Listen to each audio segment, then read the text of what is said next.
જય માતાજી મિત્રો, સ્વાગત છે તમારું સંગમ મોટર્સ ગેરેજમાં। તો આપ જોઈ શકો છો i20નું સ્ટીરિંગ અમે ખોલ્યું છે। સ્ટીરિંગમાં અંદર પ્રોબ્લેમ છે, સ્ટીરિંગ હાર્ડ થઈ ગયું છે।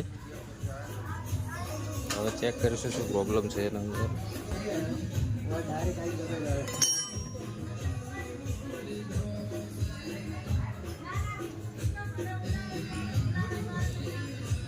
આપણે પેલી બ્રેક ગાડીમાં એક્ટિવ કરી દઈએ।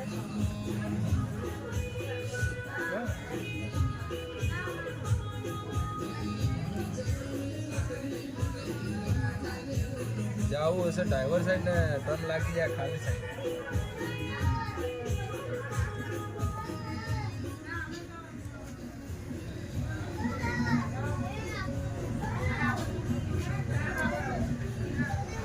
ઓઇલ આવે છે બેસરા।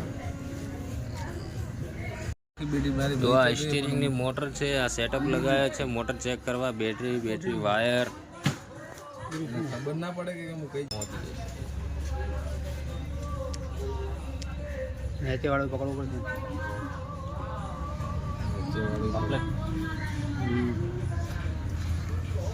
પકડજો, ઝાટકો ના મારે।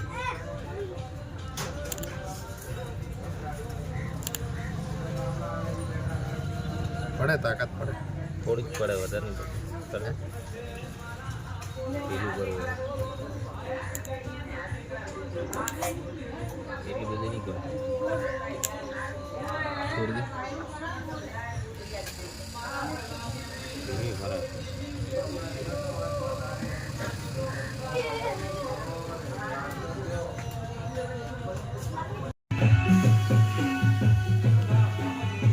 જો મિત્રો, આ મોટર બીજી લાવી છે આપણે કબાડીમાંથી। આ એની જૂની મોટર પડી। હવે આ મોટરને ચેક કરીશું આપણે।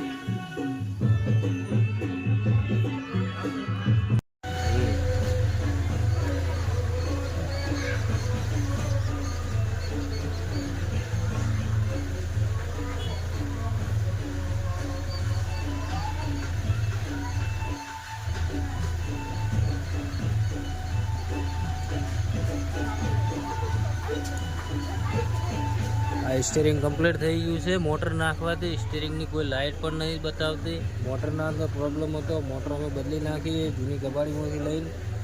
હવે કમ્પ્લીટ થઈ ગયું સ્ટીરિંગ। જય માતાજી મિત્રો, આ સ્ટીરિંગની અંદર પ્રોબ્લેમ હતો કે ગાડી આપણે ટર્ન મારીએ ને એટલે આવી રીતે અટકાતી હતી, થોડું અટકાય એટલે ચાલતું। અત્યારે ગાડીનું સ્ટીરિંગ એકદમ ફ્રી થઈ ગયું। એનો પ્રોબ્લેમ હતો આ મોટર અમે ચેન્જ કરી નાખી એટલે સ્ટીરિંગ કમ્પ્લીટ થઈ ગયું છે। એરથી ગાડીની અંદર સ્ટીરિંગની લાઇટ આવી જાય તો મોટર ચેન્જ નહીં કરવાની, તમારે એની જે ડબ્બી આવે ને આરિયા એ ડબ્બી ચેન્જ કરીને ચેક કરી લેવાનું, એનાથી પ્રોબ્લેમ સોલ્વ થઈ જાય। સ્ટીરિંગ અટકાતું હોય તો આ મોટર બદલીને ચેક કરી લેવાની, એનાથી પ્રોબ્લેમ સોલ્વ થઈ જાય।